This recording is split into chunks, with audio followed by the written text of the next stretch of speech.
Voyons maintenant quelques fonctionnalités qui permettront d'améliorer votre application. La première est de changer le nom de cette application. Donc pour cela, je vous conseille de passer en français et de repérer ici dans la page Screen le premier objet. C'est-à-dire que par défaut, de toute façon, vous arrivez dessus. Mais si vous n'y êtes pas, si vous êtes en pleine manipulation, prenez la page Screen et ici, sélectionnez Screen 1. Vous avez ici tous les attributs relatifs à l'environnement de cette page.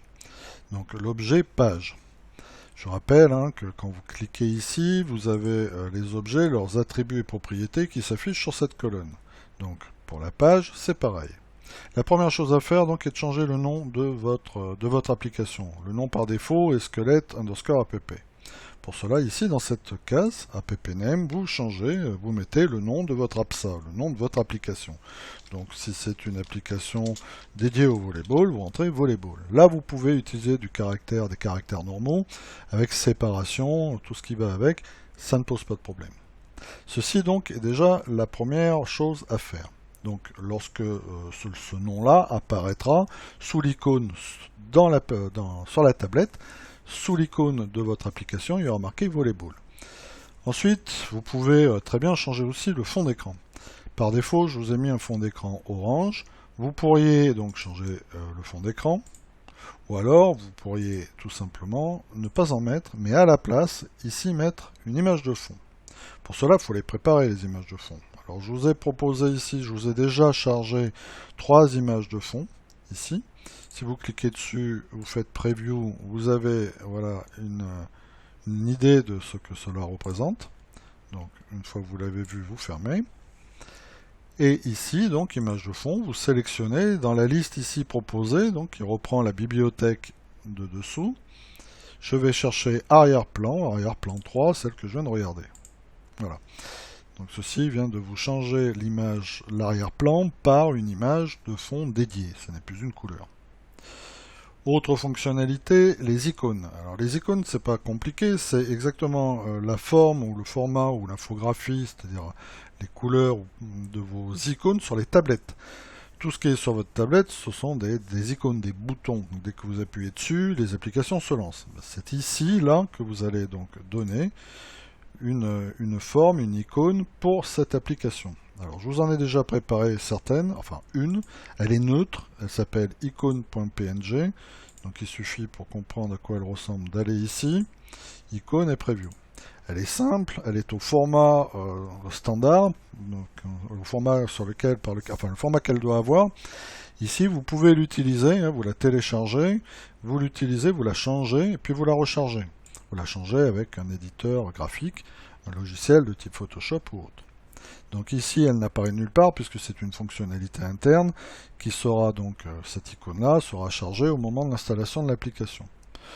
Pour le reste, quelques informations. Ici, regardez, défilant. Alors, ça, c'est assez important.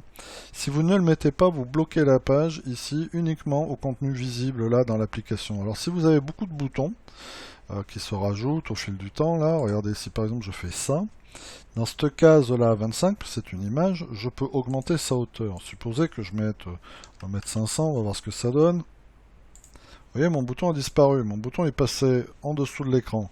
Et là, j'ai pas du tout de moyen pour essayer de scroller. J'ai pas la barre de scroll.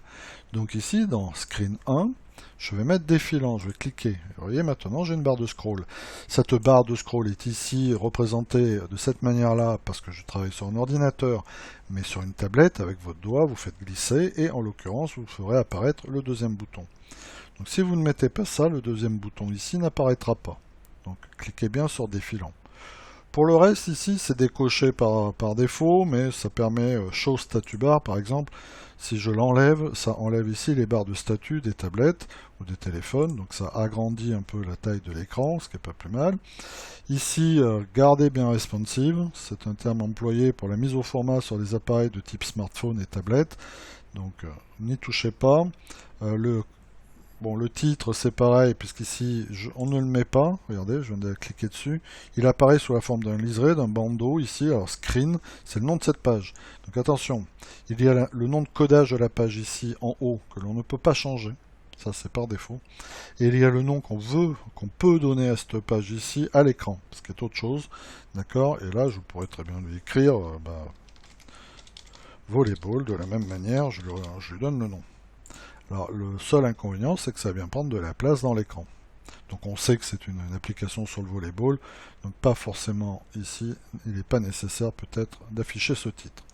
Voilà, vous retrouvez un peu ces fonctionnalités de la même manière dans les pages. Si je vais dans une page, page 1, ici, je clique bien ici sur page, là je suis sur image, donc j'ai les attributs d'image, ici page, j'ai les attributs de la page. On retrouve les mêmes fonctionnalités, donc là, n'oubliez pas, vous regardez show statut bar, vous l'enlevez, donc là ça n'enlève pas du graphique, mais ça va l'enlever d'une façon fonctionnelle sur vos applications, sur vos tablettes, et là ici pareil, title visible, enfin titre visible, pardon, ici ça me laisse un peu plus de place, et ainsi de suite.